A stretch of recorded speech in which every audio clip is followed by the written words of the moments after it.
Өкмөт коронавируска каршы күрөшүүдө дарыгерлерге убадалаган кенемти акчасын төлөп берет. Бул тууралуу вице-премьер-министр Аида Исмаилова бүгүн брифинг учурунда билдирди. Анын айтымында өкмөттүн 4-майдагы буйругу менен медициналык жардам көрсөтүү жана илимий иштерди жүргүзүү учурунда коронавирус илдетин жугуза алган бардык медицина кызматкерлерине убадаланган 200 000 сом төлөнүп берилет. Ал эми вирус жугузуп каза болгон медицина кызматкеринин үй бүлөсүнө 1 миллион сом берилет. Бул кенемтелер бир жолу төлөнөт. Аида Исмаилованын маалыматына караганда, саламаттык сактоо уюмдарынын кызмат учурунда вирус жугузган кызматкерлерине кенемте төлөш үчүн республикалык бюджеттен 50 миллион сом бөлүнгөн. Кенемте атайын комиссиянын чечими менен берилет. Жалпысынан республика боюнча COVID-19 диагнозу менен медициналык кызматкерлер арасында 226 учур катталган. Алардын ичинен 163 мед кызматкер стационарлардан айыгып чыккан, бирөө каза болгон.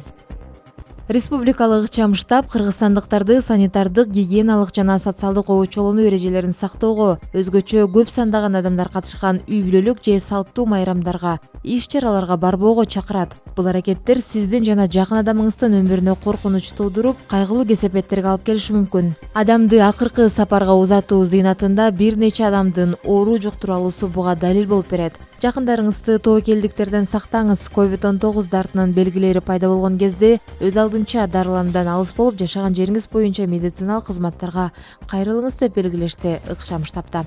Вице-премьер-министр Кубатбек Боронов билдиргендей, жергиликтүү өз алдынча башкаруу органдары өндүрүш компанияларынын ишмердүүлүгү үчүн тийиштүү шарттарды түзүү маселесине басым жасаш тийиш. Анын айтымында, айрым тоо-кен компаниялары алардын ишине тоскоолдук келтирген маселелерди айтууда. Жыйындын жүрүшүндө тармактык кызматтарга жарандардын үй карантинин сактоолоруна жана эпидемиологиялык иштер боюнча көзөмөлдү күчөтүүдө. Айыл банктын 10 000ден ашык кардарынын насыясынын мөөнөтү жылдырылды. Бул тууралуу өкмөт үйүндөгү маалымат жыйынында Айыл банк башкармалыгынын төрагасы Бактыбек Шамкеев билдирди. Бүгүнкү күндө бизде кардарларды тейлөө боюнча 103 бөлүм иштеп жатат. Алардын 2 штаб жана комендатуралардын кайрылуусу менен коронавирус боюнча кырдаал оор болгон жерлерде ачылды. Бүгүнкү күнү кредиттик портфелибиз 21 миллиард сомдон ашат. Жыл башынан бери 4 миллиард сом насыя берилип, аны дээрлик 17 000 кардар алды, деди ал. Анын айтымында, Улуттук банктын токтомун аткаруу үчүн кыйын абалга туш болгон кардарлардын насыяларынын мөөнөтүн жылдыруу жана реструктуризациялоо боюнча иштер жүргүзүлүүдө. Аны менен бирге ал карантинден кийинки иш-аракеттер катары кардарлар үчүн жеңилдиктер каралган кредиттик продукттар иштелип чыгып жатканын айтып берди. Ал насыя продукттарынын пайыздары рыноктогу караганда төмөн болоору каралууда. Алар 5-6% төмөн болот. Бул кырдаалда көбүрөөк жапа чеккен чакан жана орто бизнеске басым жасалат. Ал насыялар өкмөттүн экинчи антикризистик планынын алкагында берилет, деди Шамкеев.